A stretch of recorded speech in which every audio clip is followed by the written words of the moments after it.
அருகே 70 ஆண்டுகளுக்கு பிறகு நடைபெற்ற 5 கோவில்களின் கும்பாபிஷேகம் கோபுர கலசங்களுக்கு புனித நீர் ஊற்றும் போது ஏராளமான பக்தர்கள் பக்தி பரவசத்துடன் அருள் வந்து ஆடியது காண்போரை மெய்சிலிர்க்க வைத்தது.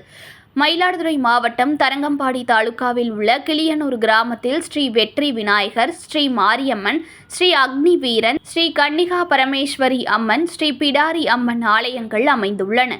இந்த 5 ஆலயங்களின் கும்பாபிஷேகம் கிட்டத்தட்ட 70 ஆண்டுகளுக்கு பிறகு கோலாகலமாக நடைபெற்றது. தொடர்ந்து திருப்பணிகள் நிறைவுற்று நேற்று முதல் கால யாகசாலை பூஜை துவங்கியது.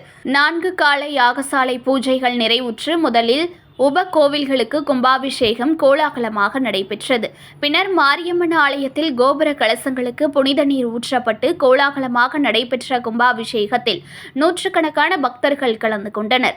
நீண்ட நெடிய போராட்டத்திற்கு பிறகு 70 ஆண்டுகளுக்கு பின் குடமுழுக்கு நடைபெறும் நிலையில் ஏராளமான பக்தர்கள் ஒரே நேரத்தில் பக்தி பரவசத்துடன் அருள் வந்து ஆடியது காண்போரை மெய்சிலிர்க்க வைத்தது. இதேபோன்று செம்பனார் கோவிலில் உள்ள உமா மகேஸ்வரர் கோவிலிலும் குடமுழுக்கு விழா சிறப்பாக நடைபெற்றது.